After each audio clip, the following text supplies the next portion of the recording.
All right, YouTube, just a quick illustration of what I'm doing here. I'm working on my zx-14r lights. This is 2017. I bought these on eBay aftermarket. They're like $100 and something bucks, whatever. Anyways, brand new. So and you've probably seen videos on this before, but anyhow, the way to separate these lights, it's not hard whatsoever. You can see here, there's this glue here. It's kind of like RTV maybe, or whatever. It's real sticky and pliable. So it doesn't take much. So basically, I just used a Harbor Freight heat gun, and I just heated it up here, trying not to stay on one spot, but it took me like maybe 15-20 seconds to just kind of heat it up. And then I took a screwdriver and just started prying, and it started prying up. There's little tabs here. I broke one of them here. I guess you want to be careful. But anyways, it's not a big deal. If you do, just try not to break them. But anyways, so you can see here, there's the little tabs that you just got to unclick. And then once this is heated, and it doesn't take much, you don't have to put this thing in the oven. You just take the heat gun and just run it along here, like I said, for about 20 seconds. Just make sure you're not right on top of it and you're melting it. It doesn't take much heat at all, I promise you. You'll be very surprised how easy this glue starts to give way. And anyway, so you separate them.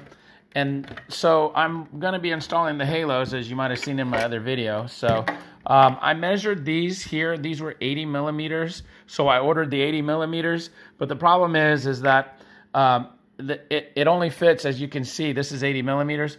Only fits on top. I thought I was going to need to fit around the outside here. Well, you know what? Thank God I didn't do that, because honestly, I forgot to take into consideration the housing. See, as you can see, the housing, well, here, it's over here.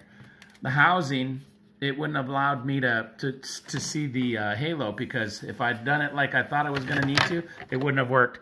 So really what's going on here is that these halos, now I'm going to run the wire inside, but the halos are just going to sit, I don't know if you can see that, just right on top there. So I'm going to mount them flush. So then the lights, as you can see, actually will fit over it just like that. So I'm just trying to give you guys some information on how to do it. What I'm going to do is I've got the part A and B glue here from JB Weld. I got this from Ace Hardware. It's like $6. This is the 5-minute resin, part A and B, so you just mix it up. I've got foil here and a popsicle stick. But what I'm going to do is, as you can see, I'm just going to set these on here like this. Here, I'm sorry about the bad video, or the bad camera work. I'm just trying to do this with one hand so you can see.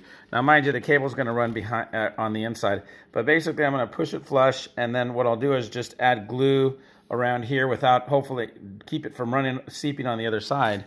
So this will sit flush here like this. And the wires, of course, are going to be inside, and that's how I'm going to do it. So you just have to take, as you can see, I'll get the other one here. So you can see this is the other light, the other light that I bought. You just got to take the screws off and then mount the wires in. And then once I'm done having this all set up in glue, I'll just put it back on here like this with the wires coming out this way. You can see here, there's a little place here that you can run the wires. And then they'll just be dangling, so I'll be able to plug them in without an issue. So let's see how this project works out. So hopefully it helps you guys understand how to put together your own demon lights.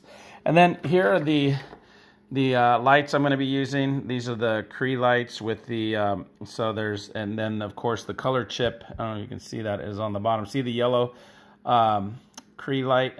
So they say it's 4,000 looms, and then you can see the other chip on the bottom, it's gray. Those are the colors. So you use basically your phone amp with Bluetooth to run them. Now these lights here, I don't know if I'm going to be too impressed with them, but I'm going to just try to make them work anyways. These are the V18. Let me see who makes these. They show on the phone app. They don't really say. I just got them off eBay. They were like $60 or something like that. Light. Yeah, they don't really have a brand. I guess it's Light Kit V18. Anyways, what I found out about these lights is that they don't. So the depth of the light that as it sits inside the projector beam here, it has. What am I trying to say? What I'm saying is that this bulb doesn't sit at the proper depth it's like I have to actually pull the light out just a tiny bit just to tune my beam pattern, you know. So it was totally scattered, and there was like very little illumination, like as a projector beam would be. So I noticed when I slid the bulb out a little bit, you know, slid it back, it actually, the beam formed, and I had some projection going on, so that it's probably safe when I'm going down the roadway. So I'll wait till it gets dark, but what I'm going to do is get the original bulb and see how it compares. These are supposed to be brighter, but what difference does that make if the beam isn't adjusted so that the projector is shooting the beam where it needs to be and directing all the concentrated light onto the roadway? So I'll let you know how this turns out. This is my first build on these things. We'll see how they turn out.